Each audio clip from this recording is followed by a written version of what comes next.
Assalamualaikum warahmatullahi wabarakatuh. Selamat pagi anak-anakku semuanya, siswa-siswi kelas 12 yang tak banggakan. Pada pagi hari ini kembali berjumpa dengan podcast bimbingan dan konseling. Pada pagi hari ini kita akan bersama-sama belajar tentang apa itu sikap dan perilaku asertif. Sebelum Pak Ali mulai, Pak Ali akan berikan 2 buah pertanyaan. Yang pertama, pernahkah kalian berkata iya dalam suatu komunikasi, tetapi dalam hati kecil kalian berkata tidak?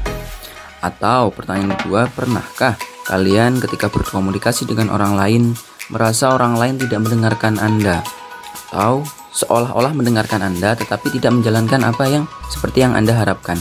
Nah, dari 2 pertanyaan tersebut kita akan bersama-sama bedah bagaimana komunikasi yang efektif, yaitu bagaimana komunikasi positif, komunikasi secara asertif.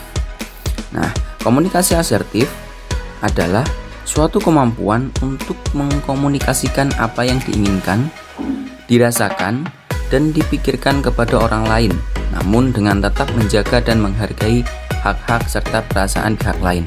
Nah, ini penting untuk kita pelajari bersama-sama, karena dari beberapa masalah atau kasus yang Pak Ali hadapi dari siswa-siswi kalian, banyak berangkat dari atau berakar dari adanya miskomunikasi. Nah, salah satu bentuk miskomunikasi disebabkan adalah kurang memahami, kurang memiliki sikap dan perilaku asertif. Nah, kemudian perilaku asertif ini dapat ditunjukkan ketika kita dengan tegas dan positif mengekspresikan diri kita. Ya, kata kuncinya di sini tegas. Arti asertif secara kata artinya tegas. Tetapi yang paling penting adalah tegas di sini tanpa maksud mengalah dan menyerang orang lain. Nah, lawan dari kata asertif adalah agresif. Ingat, asertif dan agresif itu berbeda. Nah, kebanyakan miskomunikasi terjadi karena ada agresif di sana, bukan asertif.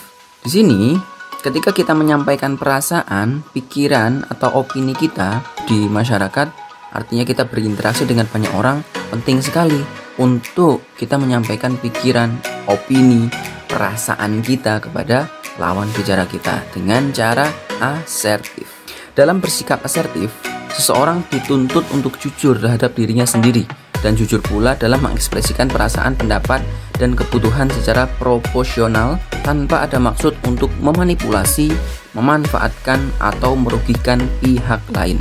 Nah, apa ciri yang menandakan bahwa kita sudah menerapkan perilaku asertif, Pak? Kita bersikap asertif ketika kita mampu untuk berkata tidak, mampu meminta pertolongan, mampu untuk mengekspresikan perasaan positif dan negatif secara wajar, dan mampu berkomunikasi tentang hal-hal yang bersifat umum. Dengan kata lain, asertif adalah kemampuan untuk mengekspresikan hak, pikiran, perasaan, dan kepercayaan secara langsung, jujur, terhormat, dan tidak mengganggu hak-hak orang lain. Intinya adalah perilaku asertif memiliki beberapa ciri seperti berani untuk berkata jujur, terbuka dan menyatakan kebutuhan, perasaan, dan pikiran dengan apa adanya tanpa menyakiti orang lain. Di sini nih, teknik untuk komunikasi yang berkaitan dengan perilaku positif asertif. Ada beberapa teknik yang berkaitan dan berhubungan dalam perilaku asertif antara lain. 1. Menggunakan ekspresi yang nyaman untuk dipandang, ya. Menggunakan ekspresi yang nyaman untuk dipandang dan selalu menjaga pandangan mata secara baik. Nah, kontak mata ini juga sangat berpengaruh terhadap komunikasi asertif. Artinya, ketika kontak mata Anda soft atau lembut atau tidak tajam, nah disitulah teknik untuk kita berkomunikasi secara asertif, ya. Yang kedua, menjaga intonasi dalam memberikan ketegasan tapi dapat menyenangkan orang lain. Di sini dalam mengatur intonasi itu juga harus dijaga. Dan ketika intonasi kita terlalu tinggi, dianggap terlalu menyerang. Makanya perlu dalam menjaga intonasi. Yang ketiga, mendengarkan secara baik lawan bicara yang sedang mengatakan sesuatu. Nah, di sini dalam perilaku dan sikap asertif ternyata penting juga untuk kita mendengarkan orang lain, ya. Kemampuan mendengarkan atau tidak memotong pembicaraan lawan bicara kita ketika sedang menyampaikan ide atau opini. Lalu yang selanjutnya, yang keempat, menanyakan pertanyaan apabila membutuhkan penjelasan. Dalam perilaku asertif itu dilarang untuk berasumsi. Artinya kita harus clear communication. Ketika kita ada hal-hal yang dirasa belum jelas, wajib untuk memberikan pertanyaan. Artinya, kebanyakan orang dalam miskomunikasi itu menggunakan asumsi dia, tidak berdasarkan kejelasan dari lawan bicara. Dan yang kelima, selalu berpandangan untuk menemukan solusi yang terbaik dalam menyelesaikan suatu masalah. Dalam suatu komunikasi perlu untuk kita fokus terhadap solusinya, bukan terhadap masalahnya. Kalau fokus terhadap masalahnya, terkesan judgment, terkesan menghakimi. Nah, di sini akan Pak Ali lebih jelaskan perbedaan asertif dan agresif.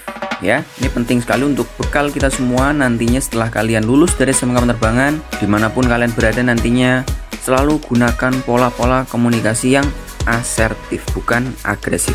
Karena terkadang orang keliru menyamakan asertif dan agresif.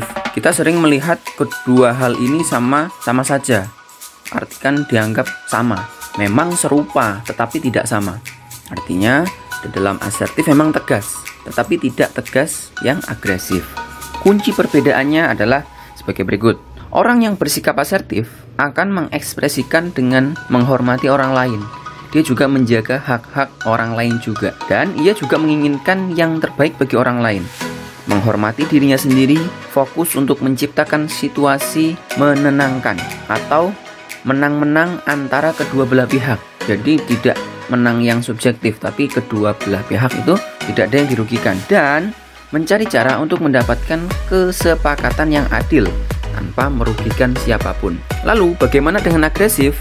Agresif artinya tindakan yang cenderung ingin menyerang sesuatu yang dipandang sebagai hal atau situasi yang mengecewakan, menghalangi, atau menghambat. Sehingga orang-orang agresif suka memaksakan suatu hal dengan orang lain tanpa memikirkan kebaikan bagi orang lain tersebut. Orang yang agresif itu cenderung menggunakan strategi yang menekan dan manipulatif, ya, mencari keuntungan diri sendiri dengan taktik yang mengecoh pihak lain, tidak menghargai orang lain, kasar, kejam, menghina, mengumpat, yang mengakibatkan mereka kehilangan martabat. Mereka memiliki asumsi yang negatif terhadap motivasi orang lain dan selalu berpikir untuk membalas. Mereka tidak berpikir dengan sudut pandang orang lain, ya. Mereka menang dengan mengorbankan orang lain dan menciptakan konflik yang tidak perlu. Banyak tuh di sekitar lingkungan kita konflik-konflik yang sebenarnya itu tidak perlu terjadi, tetapi terjadi. Memang ada yang mengatakan diam adalah emas, tetapi kita lihat dulu ketika porsi kita untuk berbicara, menyampaikan pendapat atau memberikan saran opini itu sesuai dengan kapasitas kita.